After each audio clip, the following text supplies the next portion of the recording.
Yes, hello folks, welcome to Beyond the Pitch. I'm your host Phil Byrne as always, and regular co-host Martin Warwick joins me today. But absolutely delighted to be joined here with Paul Parker, of course. Paul Parker, everybody knows who Paul Parker is, played for Manchester United, QPR, England, fantastic defender. First of all, Paul, how's things, mate, and thanks for joining us. Oh, things are not too bad. I'm back home in the UK at this moment in time. I've been here for about 2 weeks, and to be honest, there's a little bit of warmth, but it's given me everything I've been missing in Singapore. I'm getting a lot of wind and rain. You'll definitely get that at home, all right. Want to ask you, of course, I'm sure you still pay close attention to football in Singapore and, of course, Manchester United. And one of the things I've always appreciated about you, Paul, is that despite being an ex-United player, you've always been very honest with your opinions. Tell me, first of all, have you been impressed by what United have done this summer? You mean in the buying sense? Yes. I think you have to say yes. They've done okay in what they've done, but I think everyone, if anyone's like me, we're always going to wonder: are Manchester United going to go out and be a bit braver in how they play? Mm-hmm. I mean, that's the bit they could go and buy 4 Neymars, but does that mean that 3 of those Neymars are going to have to backtrack and defend? Yeah. So that's the bit I'm waiting for, to see how Manchester United will play this season, more so at home, because when you've had so many draws, and especially so many 0-0 draws, that means there's a problem really in the way they're playing. Not individuals scoring goals, it's in the manner in which they're playing their games, especially at home. With the signings, obviously, bringing Lukaku in, even though it's not exactly a like for like with Zlatan, but you've only really switched one for one. Definitely brings a different dimension to the attack, though. If it's as we've seen in the preseason right now, with that ability to get in behind now and that ability to hold up the ball. So, do you think moving forward, we're going to see a slightly different style, or is it going to be same old Jose and wanting to defend first and be very cautious? I don't think he can ever change that the way he is, because he's done that with Inter Milan. He done it at Real Madrid, and as we know, we saw it first of all with Chelsea, the way Chelsea played under him. So, but with having Lukaku there, yes, Lukaku's strength is playing off his shoulders. He has to be on the shoulder. And what it does, it gives Manchester United something that they've lacked in recent years. It gives them someone who can run beyond.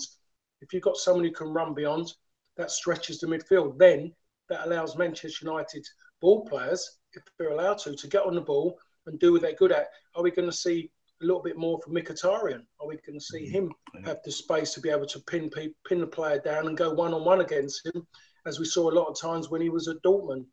Mata, would that give Rashford more space? Can he drop off and maybe do a little bit more? Lukaku, yes, he can add something to United's strength, and someone to go shoulder to shoulder with a centre half in behind.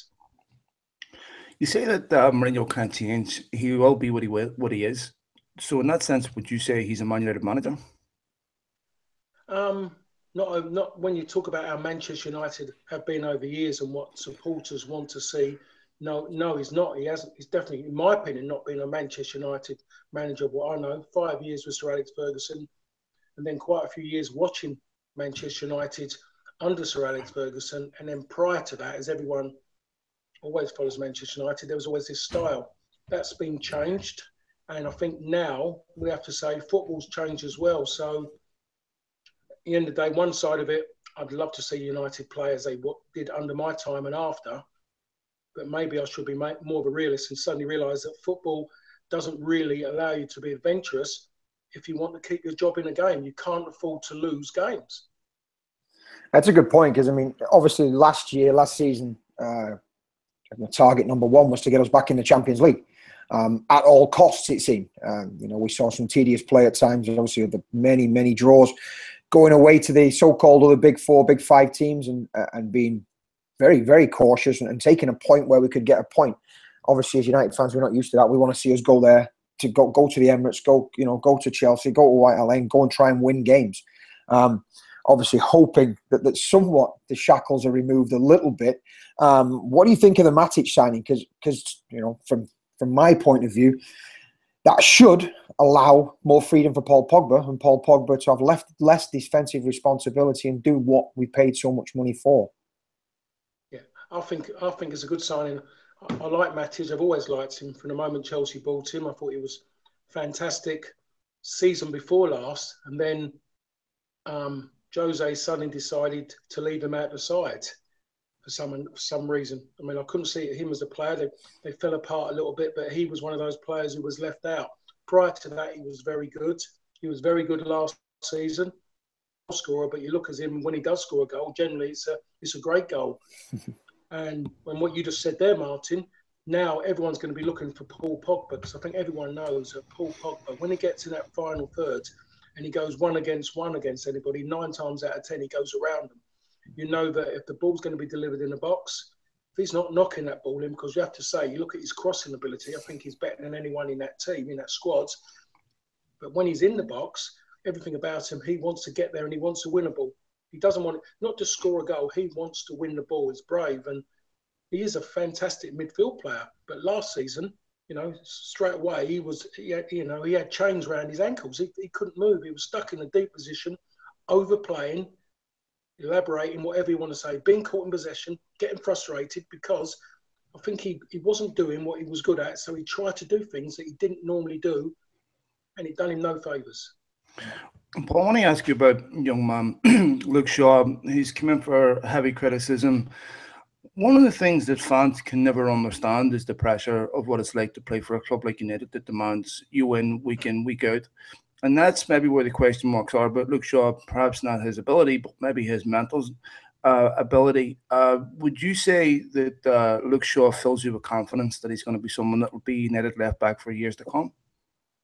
At this moment in time, I can't say yes to that, because I think that's something he needs to tell himself. I mean, he's been talking a lot how he's got to do this and got to do that, and as we know, talk can be quite cheap. And I think he has to show people that he can, and he's definitely got the ability. I think more than anything, he's got to stay fit, and if there's something there that might be aching him, I think he's got to go through with it, because no one goes to work every day feeling as fit as a fiddle. Not the man who sits there every day working with a conveyor belt in front of him. He doesn't feel great every day, but he has to go to work. And I think he's got to accept that he's going to have an ache, and he's got to play through it. As it was prior to football before. We had to play because it affected our wages and playing bonus and win bonus. So he's got to get through that. But more than anything, it's not easy, as mentioned at the start of the conversation, to go and play for a club like Manchester United, because expectations are high, and you know in yourself you're somewhere what you've dreamed about, and you want to prove a point. Sometimes you can try too hard. Sometimes you feel a little bit nervous. For me, I wouldn't say my first season was the greatest, but the good thing that came out of me, I won my first ever domestic medal. But it took me a while to get used to the fact that every single game I played, I was having to play at almost 100% because everyone wanted to beat you. Yeah. And that's something I wasn't used to. When I was at Queen's Park Rangers, our big games at the time was Everton, Liverpool, Manchester United, Tottenham, Arsenal, and obviously Chelsea, which was a local derby. And those games were big games, and you lifted yourself. All the other games, I don't know what it's a mental thing. You can speak to other players, but you wasn't going at the same intensity. You didn't. Anybody who told me they did, for me, is talking rubbish, because those big games lift any players. If you're a big player, big club, and you play against a big side, you lift yourself at that occasion. But when you're at Manchester United, if you don't lift yourself at every single game, you get found out. And I think Luke Shaw, great time at Southampton, has come to Manchester United, and I think it's caught him a bit short. And so he needs to deal with it now. He's certainly not the first one. Yeah. Let me ask you about the changing role of fullbacks now. As the stereotypical right back, left back, has that gone? It's more and more right half, left halves, wing backs, whatever you want to call them. Wing backs who can defend a little bit, but the primary goal is going forward. Has the old stereotypical fullback died? Oh, he's definitely gone. The likes of me and Gary Neville have definitely gone out of the game. It's, when I was playing, there used to be an old, prior to that, many years ago, when people wearing boots that went over your ankles and stuff like that, and putting Vaseline in their hair and stuff like that. There was a position called wing half, and when you saw it, we used to laugh. You thought, is that a rugby position? I think you just said it, Martin. You said wing half, and I think that's what fullbacks have to come now. And more than anything, if you're saying it to someone you're a fullback, that means that you've got good pace, you've got exceptional delivery, and you're brave in the final third. You don't, so really what you are, you're a retired winger, you work or not good enough winger, but you've had to play in that position because you can fill a role. So the idea now of a fullback closing down, stopping people crossing the ball, making sure the winger doesn't get round the outside of him is gone. Your job now is to make sure that you can link with the midfield and join in the final third. And that's what people look for more than anything in teams in top sides at this moment. Not so much in a Manchester United shirt, but still you have to have so much a game. You look at Valencia. Valencia now has become a better defender. He's learned to be patient. He's not been as rash. Yes, there's been a few challenges, but I think that comes more from frustration, not because he's bad at his job. But you look at him now, when he gets in that final third, he wants to get round the outside of people. Me as a fullback, would I be able to do it? Yes. Would I want to do it? Maybe not. I'd have to be driven on by someone because it wasn't really in my DNA to play like that. My first priority was to make sure my winger never got round the outside of me, because if he got a crossing, that meant Steve Bruce and Pally would have to put their nose up for grabs off of some centre forward coming in and breaking it. So if that happened, I would expect a rollicking, more so from Brucey because he was nearer to me than Pally. So my job was to stop crosses and to stop people getting in behind me, fill the space. Now, Valencia's priority, more than anything, yes, he's got to maybe defend a bit more, but what he did as a winger, but his priority, especially at home, must be to support his front men, deliver crosses and maybe come in and look to get in the box and maybe score goals. So part of the reason I asked that is just, with the transfer fees, look, we know they're out of control, and Phil and I are big advocates. We don't care what the numbers say after the dollar, after the pound sign. It doesn't matter anymore. But I hear the criticism of Man City paying 50 million for Kyle Walker, and people, 50 million for a fullback. And my argument is, you're not paying 50 million for a fullback. You're paying 50 million for a winger.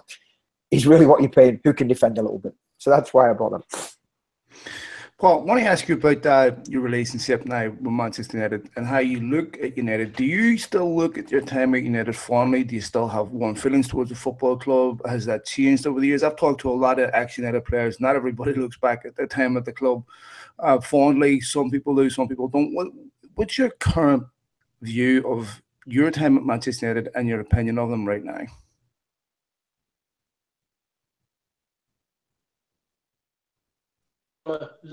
Quite a little bit jealous of what's going on at Manchester United, because I'm not there. And any player who enjoyed themselves at Manchester United would have that kind of green-eyed monster bit, because you love being around, as a club, but you love when they have a good time, you feel it because you know what the good times are like when you're there. You know what it's like in the dressing room, what it's like on the pitch, you know what it's like around the club for finals, what everything that goes with it, the organisation, the planning, everything. It's a great position. It's a great place to be. It's a great position to be in. So for me, I look at it, and it kind of finished off for me what I dreamt about as being a kid more than anything. When I went to United, it was about, playing for a big club. It was about playing in an FA Cup final, because no one really talked about winning leagues, because the last thing we saw about football was an FA Cup final. We sat waiting for it on the Friday. 9 o'clock in the morning it started. 5 o'clock it was finished when the cup was lifted. And more than anything, I represented my country, and I'm fortunate enough to play in the World Cup. But when you look at it, Manchester United was the cream, because yes, you want to play for a big side, but I played, and I was very fortunate that I won 2 league titles with that club. And then I played in an FA Cup final, and that so happens that it meant that we'd won a double, the first double that United had won. So that made a big difference as well. So for me, it was great times at Manchester United. But the other 2 clubs, which I think of, in a lot as well, was Fulham, because I started at 11 till I was 23, and QPR, because they gave me the opportunity of playing in a side that had just been relegated. I was playing in the 3rd division. I jumped 2 divisions, and I played in the top division. So Rangers gave me my first start in the top division. And when that happened, within 8 months, I was called up into the England squad. So I've had a great time with my, those 3 clubs. But I have to say United was the icing on the cake because they gave me the opportunity to play at a high level. And if you don't go and play at a high level and try it, then I think to yourself, if you miss out or you don't take the opportunity, I think you've got to question what you're in the game for. Because as far as I'm concerned, when you play football, you want to reach the height as high up the ladder as possible. And if you turn that opportunity down, then I think you've kidded yourself the reason why you wanted to play football. Perfect. Thanks, Paul. I mean, as ever, I really appreciate your time. Last thing from me. Do United have enough this season to win it or to mount a serious title challenge? Yes, they do. When I look at what everyone else is doing, people have said to me, who do you think is going to win it? And everyone's talking about City. And I'm having deja vu because I was exactly the same last season. City started the season. I'm going, I told you so. Look at City now. They're going to walk it. all of a sudden, someone took a brick off the accelerator, put it on the brake, and it all went a little bit wrong for them.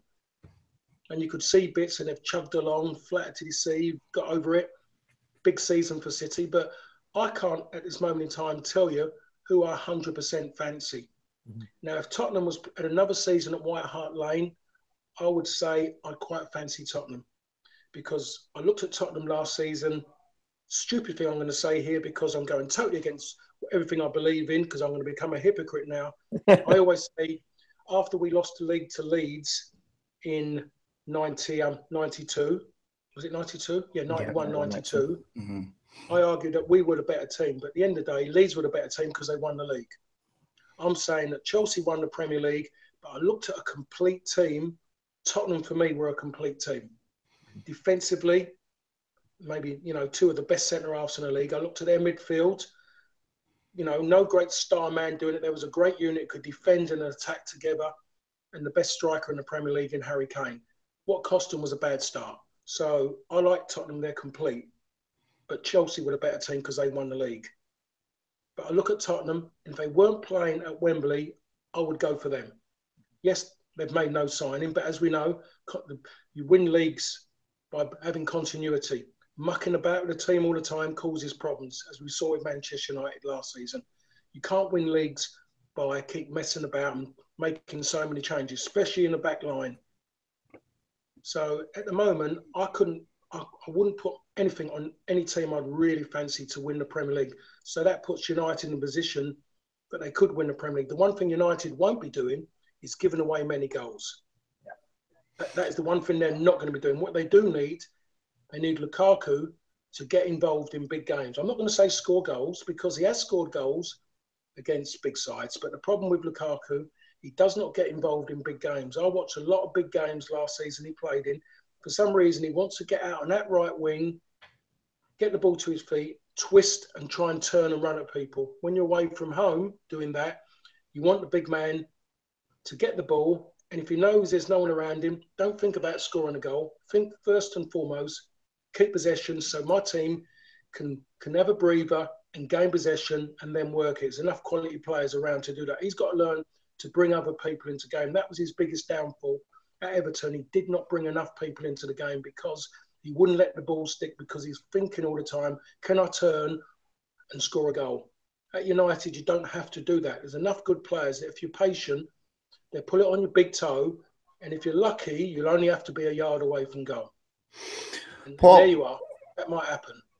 Well, hope we're right. I'm going to put £100 on United, £100 on Martin's money. So hopefully, I wanted it to be your own money, so you could really go for it. I don't have £100. He's only man me £100 here. Joking. Paul, listen, mate. Thanks very much for joining us. Absolute pleasure, and wish you all the best. And hopefully, we can get you back again. Not a problem at all. I'll just actually be ready next time when you call me, rather than just coming out the bathroom. Paul, thank you so much, mate. Bye now. Thanks. Okay. Cheers. Bye.